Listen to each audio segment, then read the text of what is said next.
Ar turi svajonę? Taip, turiu. Ir kokiagi ji? Aplankyti Paryžių. O tai kodėl tu dar ten nebuvai? Taigi svajonės nebeliks.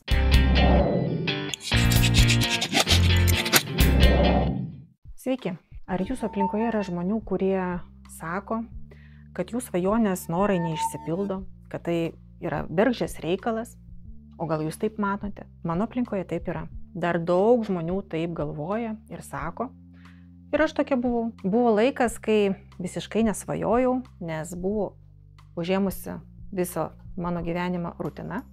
Darbas, namai. Gyveni kaip robotas, kasdieniuose rūpesčiuose paskendęs. Bet kai ateina suvokimas, kad kažką nori pakeisti savo gyvenime, supranti, kad reikia svajoti. Ir to reikėjo mokytis iš naujo. Ir tai truko tikrai ne mėnesį, ne 2, ne 3, ne pusmetį, ne metus. Užtruko ilgiau. Ir vis tiek nesuprasdavau, kodėl mano norai neišsipildo. Kam reikia juos rašyti, kodėl jie turi būti konkretūs, kam tas laikotarpis turi būti pažymėtas. Bet atėjo laikas, kai aš tai supratau. Sunkiausia buvo vizualizuoti ir išjausti. Išjausti tai, kai yra tikrai tavo tas noras tikrasis, tai tu jį jauti, pilve, krūtinėje pradeda plazdėti drugeliai. Norisi dalinti su visais. Ir iš šalies tikrai, kai pradedi pasakoti apie savo norus, pašaliniai žmonės tikrai mato, kad tai yra tikrai tavo noras, kadangi tavo akis pradeda žibėti. Esi pakilios būsenos. Vien svajoti, norėti, to neužtenka. Svarbu yra dar tikėjimas, kai tai tikrai įvyks, bet to tikėjimo, jei jo nebus. Gali būti taip, kad atsiradus pirmiems mūsų kaip ir trūdžiams mes sustosime, bet kai yra tikėjimas, mes tęsime toliau. Ir be viso to, vien svajoti, norėti ir tikėti, aišku, neužtenka, reikia ir veikti. Kai yra tos mūsų svajonės tokios didelės, kurioms reikia didesnio laiko tarpo, reikia joms ir pasiruošimo.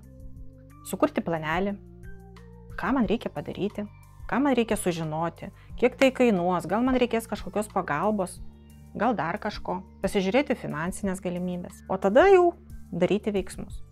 Daug lengviau yra su mažesnėmis svajonėmis, kurios yra, galima sakyti, 1-2 ir išpildomas. Čia kaip tik buvo lapkričio mėnesį per jaunatį, išgirdau tokį dalyką, kad reikia atsisėsti ir parašyti 10 norų, kurie turėtų išsipildyti per mėnesį iki kitos jaunaties. Aš tai pagalvojau, kad gal visai ir neblogai, tuo labiau, kad netoli mano gimtadienis. Atsisėdau ir parašiau 16 norų. Po mėnesio pasėmiau už tą savo sąrašiuką, susidėjau pliuselius ir mano nuostabai, dydžiai tikrai nuostabai, iš jų 10 išsipildė.